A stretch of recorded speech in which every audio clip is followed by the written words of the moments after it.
Ya hampir semua pada naik semua dagangan ya. Kangkung, bayam, sawi, ya biasa kita jualan standar sekarang pada naik kita bingung. Kangkung biasa kita ngeteng 3 goceng, sekarang 2. Bayam sama sekarang. Biasa kita 3 jadi 2. Pada naik semua dagangan sekarang. Mungkin dari cuaca tahu tahu apa kagak tahu. Jadi ya namanya jualan pasti ada aja pembeli pada komplain, barang pada naik. Menurun sekarang omset lah ibaratnya. 30%-an lah ngaruh. Oh, cabai bawang sayuran, termasuk sayuran. Model kacang, timun, terong, pare. Dari harga 10.000 jadi 15.000. Dari harga 30 mencapai 40. Faktor kemarau. Jadi kemaraunya panjang, jadi sayurannya nggak panen. Oh, komplain. Harganya dia biasa 10.000, 15.000 dia komplain. Penghasilannya mengurangi hampir 50% lah. Kembali lagi bersama kami pemirsa, kita tadi sudah saksikan tanggapan dari pedagang. Kalau gitu saya ingin ke pedagang juga langsung ke Pak Mansuri. Pak Mansuri tadi di segmen sebelumnya PLT Menteri Pertanian sudah menjelaskan panjang lebar bagaimana upaya yang kemudian sudah dilakukan pemerintah, pengamanan stok, kemudian juga menjelaskan dari sisi produktivitas atau dari sisi pertanian sendiri.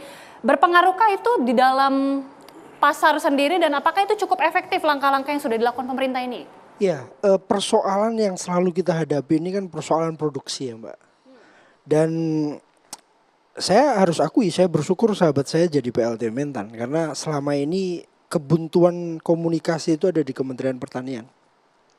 Selalu jika kita sampaikan bahwa harga tinggi karena produksinya tidak ada, Kementan selalu bilang, oh enggak produksinya banyak. Pas giliran sudah rame, sudah viral, baru semuanya Presiden marah, Pak Arief jadi pemadam kebakaran. Nah, yang saya khawatirkan adalah cita-cita, mimpi dan yang disampaikan oleh Pak Arief itu tidak bisa didistribusikan oleh bawahannya di tingkat level di bawah. Ini yang paling berat. Untuk saat ini yang hanya bisa dilakukan Pak Arief dan Kemendak, mungkin Bulog itu hanya impor. Karena solusinya sudah nggak mungkin, produksi sudah nggak mungkin kita kejar. Yang ke depan yang memungkinkan, maka selalu kita wanti-wanti, tolong produksinya, berapa wilayah produksinya, bagaimana subsidi pupuknya, nyampe nggak ke mereka, jangan sampai dibagi-bagi oleh yang mempunyai akses politik, yang tidak nggak dapat. Petani kita justru hutang, belinya justru sulit. Maka ini yang harus dikejar ke depan. Nah, persoalan pangan ini kan selalu menjadi diabaikan oleh pemerintah kita di masa yang kemarin ya. Kita punya harapan besar di kemudian hari agar persoalan-persoalan yang terjadi. Mbak Agita, laporan yang seperti disampaikan itu tadi pedagang itu hampir tiap hari. Kami ditangisi orang setiap hari, pedagang seluruh Indonesia. Terus kami harus nyampaikan ke siapa kalau komunikasi buntu?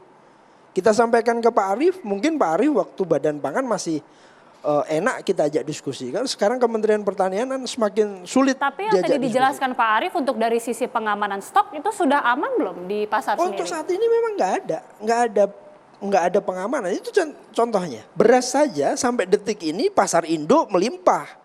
Tapi kalau di pasar tradisional tidak ada. Karena apa?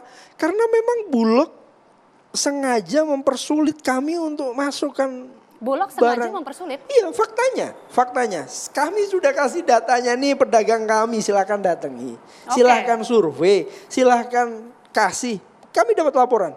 Oh, ternyata harus ada NIB-nya dulu.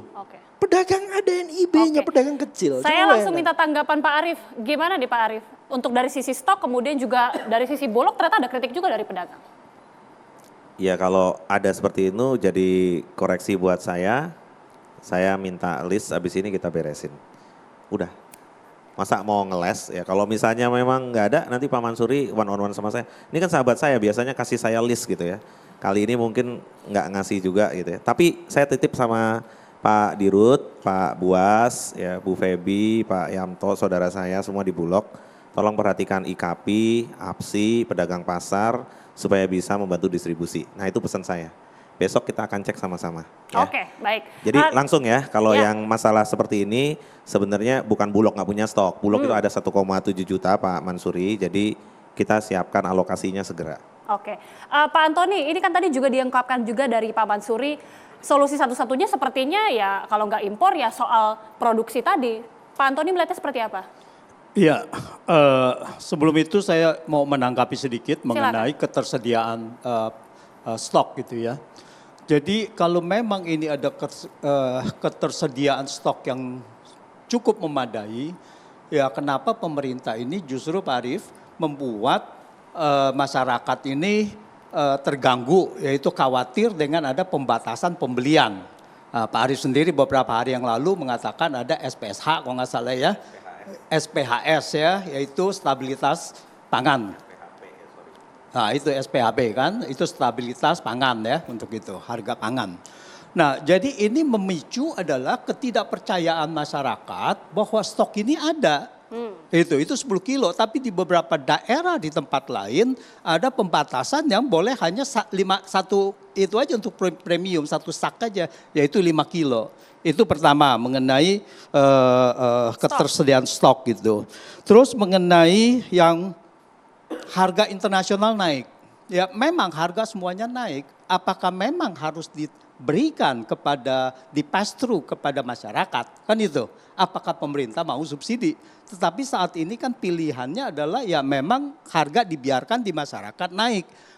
Memang ada aksi pasar digelontorkan tadi seperti Pak Arief katakan. Tetapi kalau kita lihat bahwa ini memang kalau harga internasional naik, harga pupuk naik dan sebagainya, US dollar naik dan sebagainya. Tetapi kenapa HPP di petani itu naiknya hanya sedikit? Dan ini kan namanya mengorbankan petani untuk melindungi memang masyarakat yang besar gitu. Nah ini juga harus diperhatikan, jangan sampai sekarang HET itu sudah dari tahun 2017 Pak Arief. Tidak pernah ada naik. Nah ini bagaimana dari 6 tahun ini tidak pernah ada kenaikan HET, baru sekarang tiba-tiba melonjak. Nah pada saat itu memang 2017, 2018 US dollar sebelum naik, seharusnya ada penyesuaian HET itu harga eceran tertinggi. Supaya itu kenaikan ada pelan-pelan gitu. Okay. Tapi ini terjadi shock gitu untuk itu. Okay. Nah, terus yang terakhir adalah mengenai soal produksi. Mengenai produksi, ya jelas tadi yang dengan pembatasan tadi itu sudah saya jawab juga. Siap. Gitu. Langsung dijawab Pak Arief, ini ada masukan langsung dari Pak Antoni. Pak Antoni mesti lihat lagi nih, orang saya pertama kali jadi kepala badan pangan langsung naikin harga petani, HET. Ini Mas Mansuri tahu sendiri tuh. Udah dinaikin Pak dari tahun 2017, jadi mesti ngelihat lagi. Ada rencana naikin lagi Pak? Bukan, jadi mesti dikonfirmasi dulu nih ya. Awal yang tahun lalu kan, awal tahun silakan. Ini naik. Iya kan saya baru jadi kepala badan. Baru awal tahun ini yang naik kan? Iya, jadi bukan dari tahun 2017 nggak dinaikin, hari ini sudah gitu ya. Jadi hari ini tuh sudah naik gitu. Sudah dinaikkan, HET itu tadinya ya 12.800 sekarang 13.900. Jadi udah, ini begini, ya jadi, kalau badan pangan kan dari Februari 2022. Kenaikannya kapan itu Pak? Ya awal tahun ini? Iya. Awal tahun ini kan, setelah ada kenaikan harga internasional juga, iya. Jadi gini ya, Bapak sampaikan nggak ada kenaikan, orang udah naik gitu ya. Jadi mesti tahu dulu nih, ini emang udah dinaikin sama Badan Pangan. Garansi udah ada Perbadan Pangan Nasionalnya kok, udah di-approve Presiden, makanya tadi saya ceritakan sudah. Kemudian SPHP, kenapa dibatasin 2? Sekarang saya mau tanya, kalau Mbak main ke supermarket, mau beli beras untuk di rumah, Mbak belinya berapa kilo, mau 20 ton apa 30 ton Mbak? Ya menyesuaikan. Mbak kalau belanja customer. Biasanya paling beli 20 ton. Wah masa 20 ton gimana kapan makannya? Enggak dong. 5 kilo, 5 ya, kilo. Ya 5 kilo. Kalau saya bilang 2 pack berarti kan 10 kilo. Cukup nggak buat sebulan? Mbak emangnya pedagang. Jadi mesti paham. Tetapi untuk yang di pasar induk beras Cipinang itu dilepas 50 kilo, 50 kilo. Jadi mesti tahu nih addressingnya. Ya. Itu harga. Kemudian tadi yang terakhir apa? Harga sudah, yang 2 sudah. Ya, SPHP sudah. Apalagi tadi yang satu lagi saya lupa. yang dari Pak Antoni, ya Apalagi Pak Antoni tadi. harga sudah dong, sudah di-adjust, ya kan? Nggak, mungkin saya pembatasan itu. luruskan Pak, mungkin saya luruskan. Gini, kenapa kok asumsi publik menyampaikan bahwa apakah benar bahwa stok itu ada?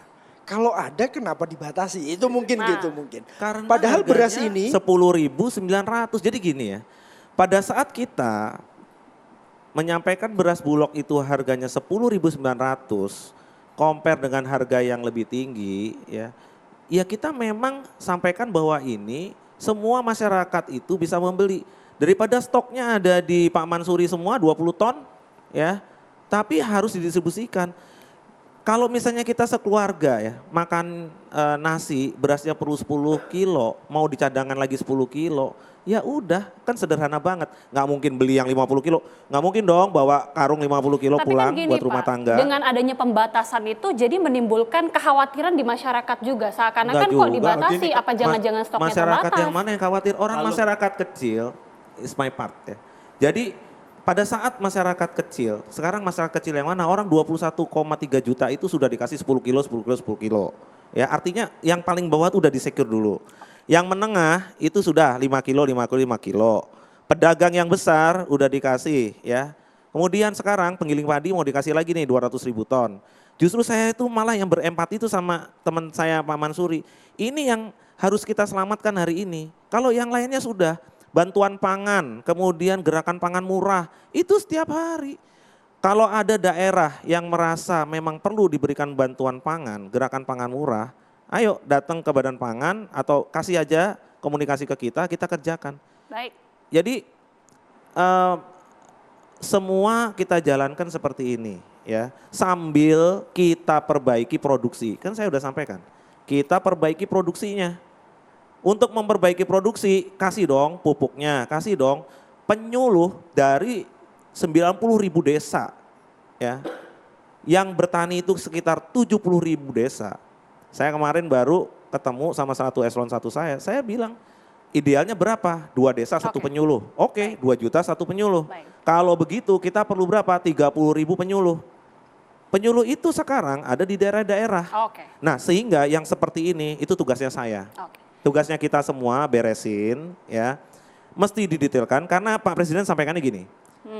Kita semua jangan cuma mainnya makro, bukan cuma mikro tapi detailkan. Hari ini saya detailkan. Oke, didetailkan langsung. Nanti Pak Antoni boleh memberikan komentarnya dan juga kritiknya, tapi usai jeda pemirsa kami segera kembali.